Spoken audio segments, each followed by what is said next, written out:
পরিবারের সাথে ঈদের আনন্দ ভাগাভাগি করতে আগের দিন ও শেষ মুহূর্তে রাজধানী ছাড়ছেন নগরবাসী।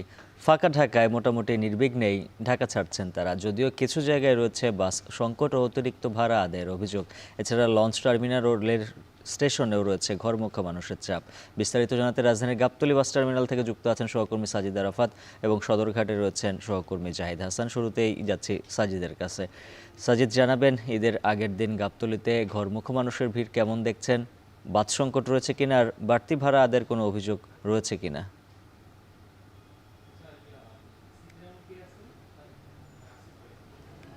উজ্জ্বল, ঈদ যাত্রার খবর যদি জানাতে চাই, আজকে শেষ রমজান। এই শেষ রমজানের দিনেও ঢাকা ছাড়ছে বহু মানুষ, যদিও সংখ্যাটা অনেকটাই কমে এসেছে, কেননা এর মধ্যেই যে ছুটি শুরু হয়ে গিয়েছে তার মধ্যেই কিন্তু অনেক মানুষ ঢাকা ছেড়ে চলে গিয়েছে। তবে শেষ দিকে এসে আমরা দেখছি যেসব মানুষ সিদ্ধান্তহীনতায় ভুগছিলেন, বাড়ি যাবেন কি যাবেন না, শেষ মুহূর্তে অনেকেই সিদ্ধান্ত নিয়ে পরিবার পরিজন নিয়ে কিন্তু ঢাকা ছাড়ছেন এবং অনেকেই বেশ কয়েকদিন কর্মব্যস্ত ছিলেন বা কেউ কেউ আছেন যে একেবারে নির্ঝঞ্ঝাট শেষ দিকে ঝক্কি ঝামেলা ছাড়াই যেতে চান। ঠিক সেই মানুষগুলোই আজকে ঢাকা ছাড়ছেন। এই মুহূর্তে সকালবেলা আমরা গাবতলী বাসস্ট্যান্ডে রয়েছি, এখান থেকে বেশ কিছু গাড়ি ইতিমধ্যে ছেড়ে গিয়েছে উত্তরবঙ্গের উদ্দেশ্যে এবং ঠিক ঢাকার কাছাকাছি যে জেলাগুলো রয়েছে, বিশেষ করে রাজবাড়ী, ফরিদপুর, মানিকগঞ্জ, এই অঞ্চলের মানুষও কিন্তু আজকে ঢাকা ছাড়ছে, আমরা দেখতে পাচ্ছি এখান থেকেই। এবং পরিবার পরিজন নিয়ে এখানে অনেকেই এসেছেন, সকাল থেকেই একটু আগে ভাগেই এসেছেন অনেকে, যাদের গাড়ি 7:30 8টা বা 8:30টার দিকে ছাড়বে, তারা কিন্তু বেশ 1-1.5 ঘন্টা আগেই এখানে এসে বসে আছেন। তাদের মধ্যে একটা উৎসব আমেজের একটা আমরা দৃশ্য খেয়াল করেছি, তাদের চোখে মুখে একটা বাড়ি ফেরার যে আনন্দ, সে আনন্দের যে বিষয়টি, আমেজ, সেটি কিন্তু আমরা লক্ষ্য করেছি। এবং ছোট ছোট পরিবারের সদস্যরা রয়েছে, তাদের বাবা মায়ের হাত ধরে কেউ দাদা বাড়ি যাচ্ছেন, কেউ নানা বাড়ি যাচ্ছেন। এই যে আবেগের বিষয়টি, ঘরে ফেরার যে উৎসবের আমেজে মেতে ওঠার যে বিষয়টি, সেটি আমরা তাদের চোখে মুখে দেখেছি। এবং ভাড়ার বিষয়টি বলছিলেন, গতকাল থেকে আমরা ভাড়ার বিষয়টি নিয়ে কিন্তু মিশ্র প্রতিক্রিয়া পেয়েছি বেশ কয়েকদিন ধরেই।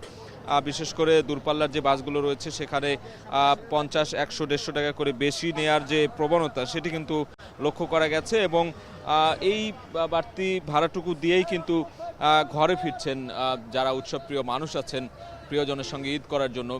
এবং রাস্তায় যানজট ছিল গতকালও, আজকে যদিও যানজট নেই, একেবারে প্রায় অনেকটাই ফাঁকা হয়ে গিয়েছে। এই ফাঁকা ঢাকার যে বাকি মানুষরা রয়েছেন এখনও শেষ মুহূর্তে কিন্তু তারা বিড়ম্বনা এড়িয়ে বাড়ি ফেরার যে পথে রয়েছেন এবং তাদের মধ্যে কিন্তু আমরা সেই উৎসবের আমেজটা দেখেছি।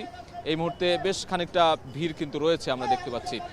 তো এই ছিল গাবতলী থেকে আমার কাছে ঘরে ফেরা মানুষের সবশেষ খবর। এবারে জানবো নৌপথের চিত্র। সদরঘাট থেকে যুক্ত আছেন সহকর্মী জাহিদ হাসান। জাহিদ, জানাবেন নৌপথে এক সকালবেলা যাত্রী চাপ কেমন রয়েছে?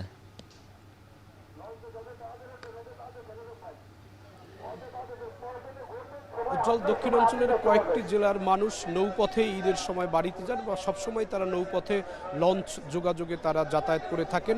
ঈদকে কেন্দ্র করে সদরঘাট বাস টার্মিনালে গত 15 দিন ধরেই একরকম যাত্রীদের ভিড় রয়েছে, তবে বিগত 4-5 দিন সেই ভিড় অনেকটা বেশি ছিল, যাত্রীদের চাপ বেশি ছিল।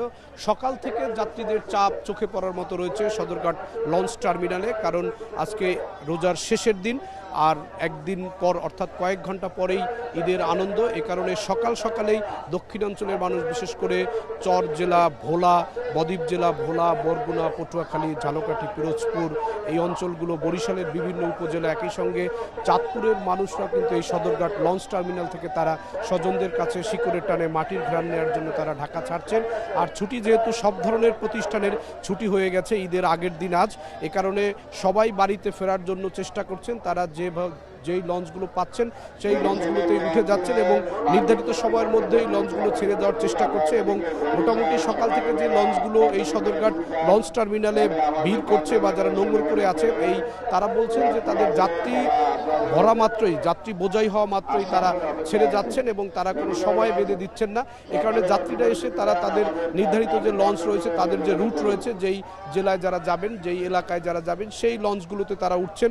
ভাড়ার ক্ষেত্রে এখন পর্যন্ত বড় ধরনের কোনো অভিযোগ সদরঘাট লঞ্চ টার্মিনাল থেকে পাওয়া যায়নি, কারণ এখানে ভাড়া সরকার ঈদের আগে 10% কমিয়ে দেওয়া হয়েছিল। সেই ভাড়ার মধ্যেই অধিকাংশ লঞ্চগুলো থাকলেও কিছু ক্ষেত্রে ব্যতিক্রম রয়েছে, কিছু ক্ষেত্রে অভিযোগ থাকলেও এই সদরঘাট লঞ্চ টার্মিনালে গত পরশুদিন একটি দুর্ঘটনা ঘটার কারণে এখানে আইনশৃঙ্খলা বাহিনীর তৎপরতা বেড়েছে। সরকারের সংশ্লিষ্ট যারা রয়েছেন, এই বাংলাদেশ অভ্যন্তরীণ নৌ পরিবহন কর্তৃপক্ষ BIWT এর, তারা এখানে কাজ করছেন। সব কিছু মিলিয়ে সদরঘাট লঞ্চ টার্মিনালে এবারের ঈদের যে যাত্রা, সেই যাত্রায় বড় ধরনের কোনো বিশৃঙ্খলা এখন পর্যন্ত দেখা যায়নি এবং যারা যেতে চাচ্ছেন তাদের গন্তব্যে তারাও কাঙ্ক্ষিত লঞ্চ পাচ্ছেন। এবং আরেকটি বিষয় হচ্ছে যে সদরঘাট লঞ্চ টার্মিনাল থেকে দেশের দক্ষিণাঞ্চলে যে লঞ্চগুলো ছেড়ে যায়, সেই লঞ্চগুলো আকারে অনেকটা বড় এবং এক একটি লঞ্চে কয়েক হাজার মানুষ নির্বিঘ্নে, স্বাচ্ছন্দ্যে এবং নিরাপদে যাতায়াত করতে পারেন এবং এই কারণে এই নৌপথে যাতায়াতের একটি চাহিদা রয়েছে মানুষের কাছে এবং একসঙ্গে পরিবার পরিজনের সদস্য নিয়ে এবং সঙ্গে অনেক ধরনের জিনিসপত্র নিয়ে বাড়িতে যাওয়া যায় সহজে এবং নিরাপদে যাওয়া যায়। এ কারণেই সড়কের থেকে নৌপথেই দক্ষিণাঞ্চলের কয়েকটি জেলার মানুষ বেশি যাতায়াত করে থাকেন। যদিও পদ্মা সেতু হয়ে যাওয়ার পরে, পদ্মা সেতু চালু হওয়ার পরে এই সদরঘাট লঞ্চ টার্মিনালে যাত্রীদের যে কয়েক বছরের যে ভিড় থাকতো, এই সময় যে উপচে পড়া ভিড়, যে দুর্ঘটনার আশঙ্কা থাকতো, মানুষের মধ্যে ভোগান্তি চলে আসতো, সেই বিষয়গুলো কমে গেছে এবং অনেকটা বলা যায় যে সড়ক এবং নৌপথের দুই পথে যাতায়াতের কারণে যাত্রীদের কিছুটা চাপ এখন সদরঘাট লঞ্চ টার্মিনালে কম রয়েছে। কারণ আমরা 4-5 বছর আগে দেখেছি যে ঈদ মানে সদরঘাট লঞ্চ টার্মিনালে উপচে পড়া ভিড়, যাত্রীদের ভোগান্তি, অতিরিক্ত ভাড়া, সব কিছু মিলিয়ে আমাদের এই সদরঘাট লঞ্চ টার্মিনালে আমাদের এখানে যেই পরিস্থিতি রয়েছে সেখানে দেখতে পাচ্ছি যে সকাল থেকে একদম ভোর থেকে মানুষ সদরঘাট লঞ্চ টার্মিনালে ছিল। এই হচ্ছে আমার কাছে সবশেষ।